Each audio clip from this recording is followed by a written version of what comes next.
Hi everyone, welcome back to our channel. তো আজ অনেক দিন পরে আবার ভিডিওতে আসা। তো আজকে আপনাদের জন্য নিয়ে এসেছি কুইক পাস্তা মেকিং রেসিপি। চলো ভিডিওটা দেখতে থাকো। খুব ইজি রেসিপি এটা।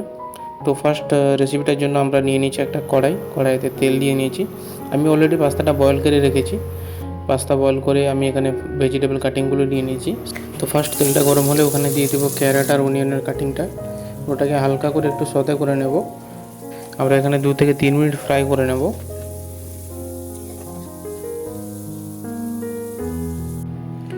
এবার দিয়ে দেবো গ্রিন চিলি চপ, আগে থেকে কেটে রাখা গ্রিন চিলি।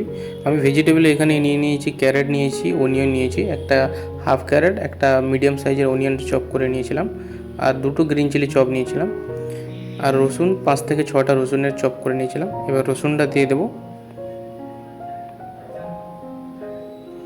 রসুনটাকেও সেই তেলে হালকা হালকা করে ভেজে নেব। তেলে সবগুলোকে মিক্স করে দেবো।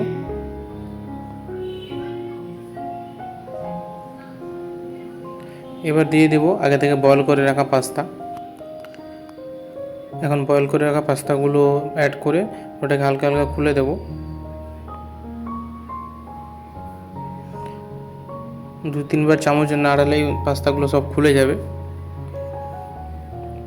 পাস্তাকে 1 মিনিট মতো হালকা আঁচে ফ্রাই করেই তারপরে দিয়ে দেবো আমাদের মশলাটা। মশলার জন্য আমি এখানে পাস্তা মশলা ইউজ করেছি, আর কিছু সসই ইউজ করেছি, বেশি কিছু দিইনি। অল্প করে লবণ দিয়ে দিয়েছি স্বাদ মতো।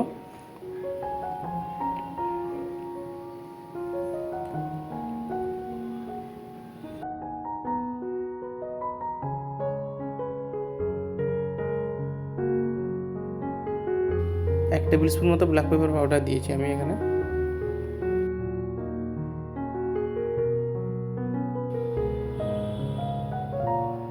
ব্ল্যাক পেপার পাউডারটা দিয়েও পাস্তাটাকে একটু ভালো করে মিক্স করে নেব। আমি তো ইন্ডাকশানে করি, আপনি উনানে করলেও মিডিয়াম ফ্লেমে রাখবেন, হাই ফ্লেম দেবেন না, যাতে বসে না যায়। মিডিয়াম ফ্লেমে রাখলেই হবে। এবার পাস্তা মশলাটা দিয়ে দিয়েছি। পাস্তা মশলাটা ভালো করে দিয়ে মিক্স করে নেব, আর 1-2 মিনিট মতো হালকা করে নেড়ে নেব।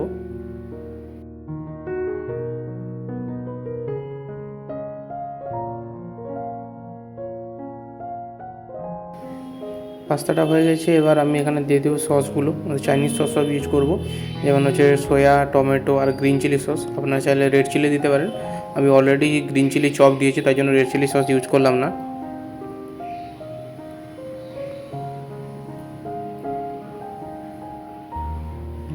সসগুলো দিয়ে ভালো করে পাস্তাটাকে মিক্স করে নেব, তাতে একটা চটপটা ফ্লেভার আসবে ওটাতে।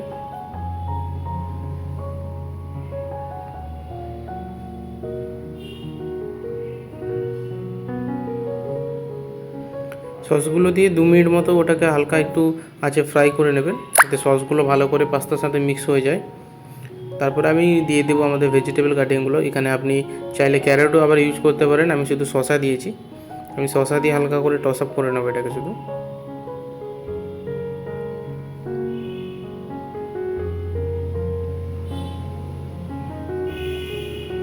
আপনারা শসাটা এখানে না দিয়েও ফ্রেশ যদি উপর থেকে গার্নিশিংয়ের মতো ইউজ করতে পারেন, ওটা করতে পারেন। আমাকে কাঁচা শসা তত ভালো লাগে না, সেই জন্য হালকা একটু আমি ফ্রাই করে নিয়েছি।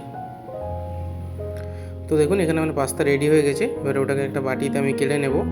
চলুন ঝটপট করে কেড়ে নিই ওটাকে।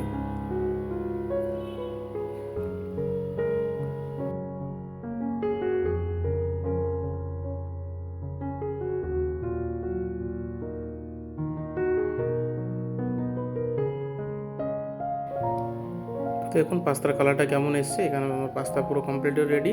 গার্নিশিংয়ের জন্য উপর থেকে আমি অল্প করে শসা আর গাজর দিয়ে দিয়েছি।